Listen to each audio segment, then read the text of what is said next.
Good morning, coming at you again. Get ready to head in, do my thing.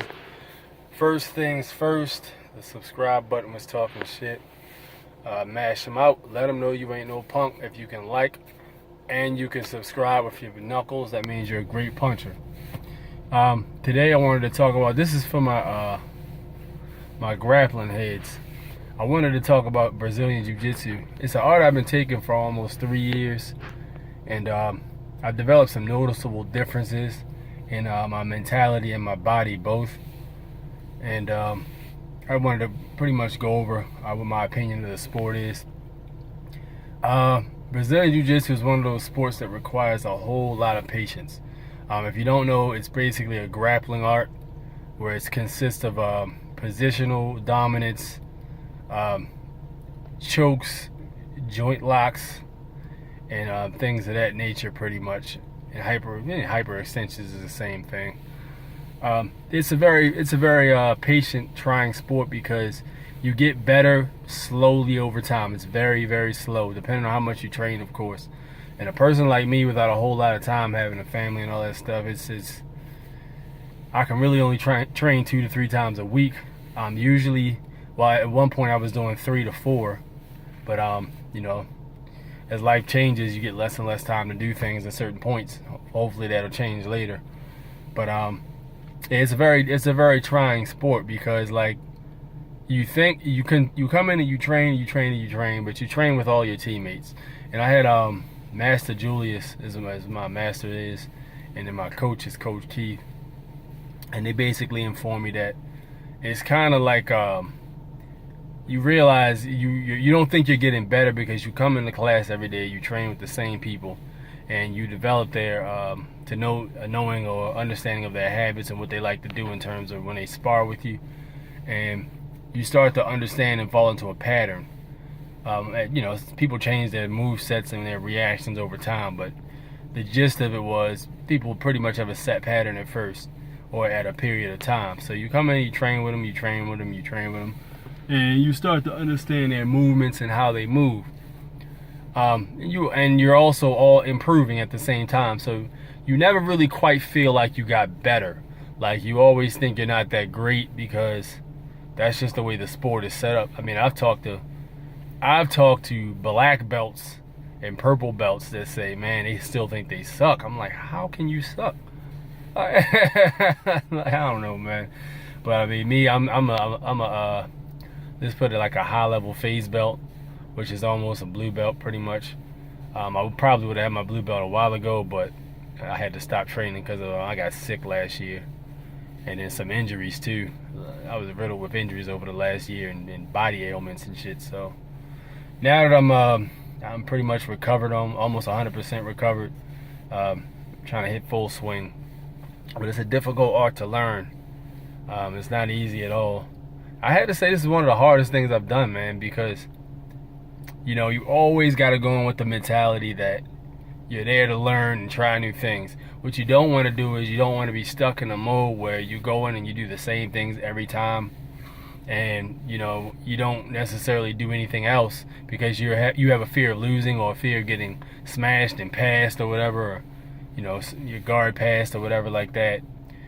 But you gotta really stay open-minded and be willing to try new things and be willing to take the L sometimes. Like, sometimes it's hard, man. You don't want to lose to somebody who's lower ranked than you, but it really depends on how often you try new things. And of course, the more you try them and the more you fail, the more you get better at them, because you'll figure out, once you fail enough times, you'll start to understand why you failed at that particular move or maneuver, and you'll start to ask questions, or you'll start to research how to do it better.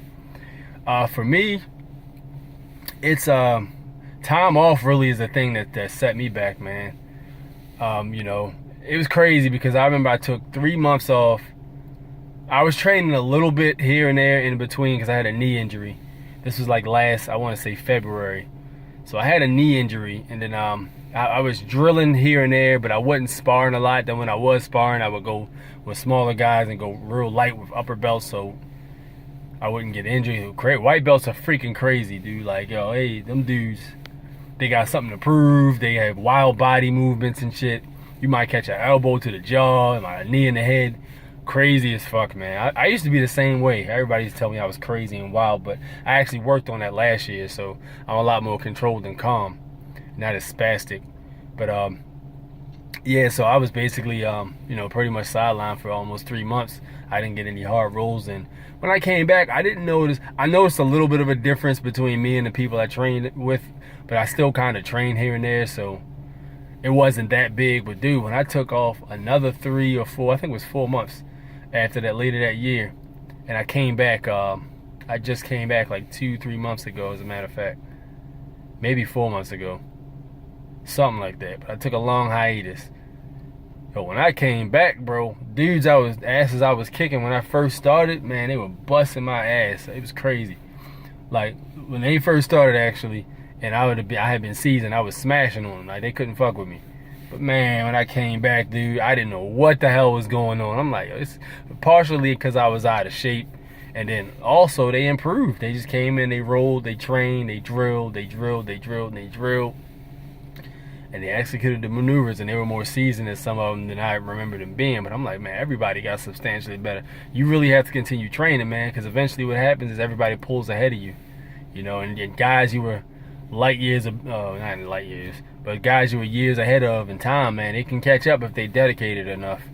If they're dedicated enough, they can catch up. I was talking to a purple belt in my school named Jeff, and dude was basically telling me he was training 8 times a week. I'm like, man, 8 times a week. There's only 5 days in the training schedule. I mean, you can count Saturdays and Sundays, but I don't count those as normal days because it's not advanced class.